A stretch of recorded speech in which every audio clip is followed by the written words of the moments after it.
Welcome, fight fans, once again to DAZN MMA. Happy New Year. I am Sean O'Connell. That is Dan Hardy. No events so far on the new calendar slate. Everything is washed clean. 2024 in the sport of mixed martial arts. Right now, it's all promise, right? It's all optimism. So what is Dan Hardy looking forward to most in the upcoming fight year? Wow, where do I start?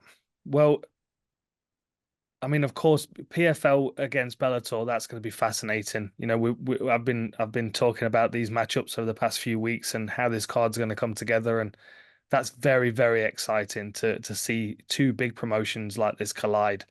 And UFC 300, UFC 200, I was there for that. It was a very special moment, and it was a very unusual event with all of the things that played out in the build up to it. But you've got to think the UFC are going to pull out all the stops for that event, and it's going to be a pretty special one.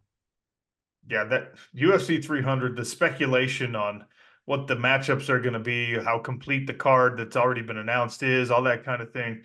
Uh, you know, I, the rumors have gone deep. Ronda Rousey potentially making a comeback. Obviously, everyone assumes Conor McGregor is going to have just an amazing night on a card like that. Who else is out there? There's just the possibilities are really pretty endless for UFC 300. And when we talk about endless possibilities, that's been my catchphrase with the acquisition of Bellator by the PFL. It's a new era. It really is a new era in mixed martial arts where we've never had before the champions versus the champions. And honestly, it's a huge risk for the PFL trying to build that PFL brand to throw its champions against some of the Bellator, like the formidable talent that's coming over from Bellator. But, we know Don, we know Pete. They're willing to shoot from the hip when it comes to that kind of thing. And let's let the merit be what it is. Let the cards fall where they may, and we'll deal with the fallout. It's going to be an absolutely fascinating year in 2024. So champs versus champs is something that I'm very much looking forward to. And I'll go a little bit further afield here, and I'll say that it's not for me. It probably won't get like a definitive result or a definitive even headline on this in 2024. But I think heading into the year, because of that PFL acquisition of Bellator, I'm looking forward to real competition in the MMA space, right? We're going to get probably either progress or some kind of resolution on a huge lawsuit against the UFC by fighters, right? That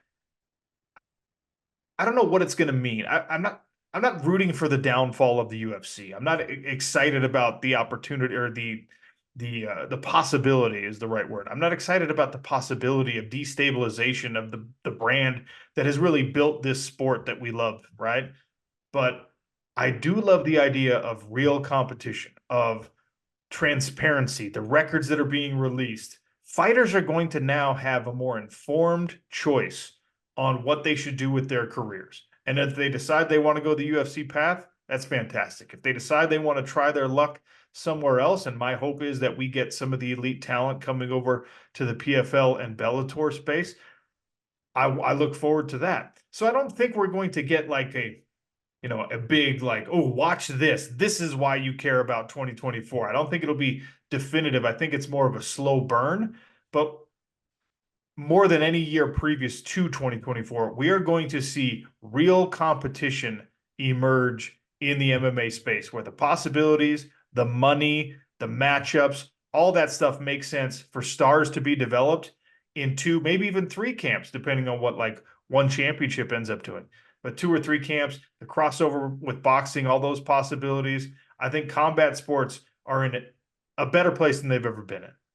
Yeah, I agree, and I think not only the Bellator acquisition, but also now the pathway that Ngannou has shown to kind of step out and into a risky place that pays off. I mean, there are lots of fighters that would potentially step into free agency and be picked up by the PFL or have opportunities to get into a boxing match or something like that. I think a lot of fighters now are realizing their own personal worth, and as you said, they're realizing that there might be other options out there. And I think the more options, the better. I'm a big fan of one championship. I love all of the smaller promotions as well in and around the world that are constantly producing good talent. But for me, a big part of this is kind of the fighters standing up for themselves and for each other as well. And I think with the class action lawsuit that's going on, I think I mean that's what we've got. We've got a small group of fighters and legal people working very hard for the benefit of the rest of us, and to change the sport overall for the better. To make sure that we've got the longevity and we've got the stability that we need to make sure that the fighters are getting looked after. And and I think the PFL is doing a good job towards that as well, offering good money and creating good opportunities. I agree. I think we're in a good place, and I think that I think we've given boxing a little kick as well, and I think that boxing is now starting to pick up its momentum as well. So I think generally for combat sports around the world overall, we're in a really good place.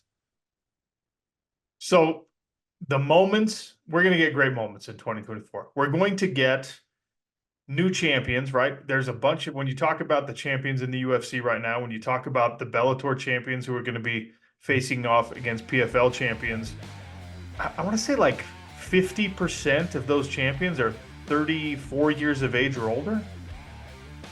That's not typically where you start rounding into your prime. You know what I mean? Like mixed martial arts is a little bit different, particularly in the upper weight classes. But the reason I bring any of that up is because we're going to see the emergence of new stars in the sport in 2024 because we see it every year, but also because when you look at the current state of things with belt holders, some of them are old, for lack of a more delicate term.